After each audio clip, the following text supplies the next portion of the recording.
On a frozen, windswept expanse in the Arctic, Vladimir Putin's military ambition is on grand display. Painted like a Russian flag, it's called Trefoil for its three-cornered structure, a sprawling new military base that can house 150 troops and warplanes.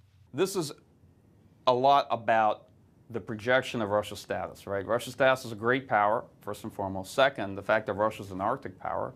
Sweeping in on a massive military transport, the Russian president recently visited the base. Putin made a show of traversing a glacier and hammering at the ice.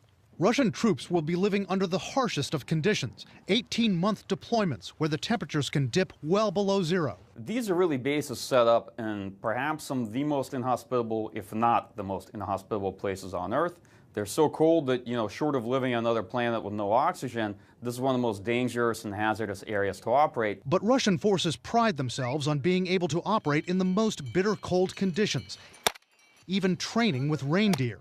Much of the base is top secret, but the Russian military does boast a virtual tour of some parts of the interior. This is part of Putin's plan to dominate the Arctic. The oil and gas reserves he has his eye on in the Arctic are massive, experts say, worth possibly tens of trillions of dollars, expected to become more accessible if global warming continues. And they, in some respects, believe that in the future there'll be a contest between powers for who gets access to them. There'll be a lot of economic, commercial competition.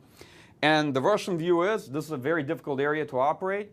It's going to take a long time for them to establish themselves there, so they want to get theirs first. Putin is aggressively navigating the region, even having a Russian flag planted on the Arctic Ocean floor. Russia has far more Arctic military bases than the U.S. and dozens more icebreaking ships, perhaps as many as 40. And how many icebreakers do we have available?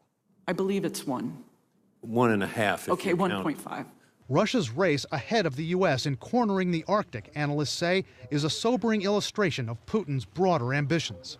For Vladimir Putin, the Arctic is a prestige project. It demonstrates Russian history and its greatness.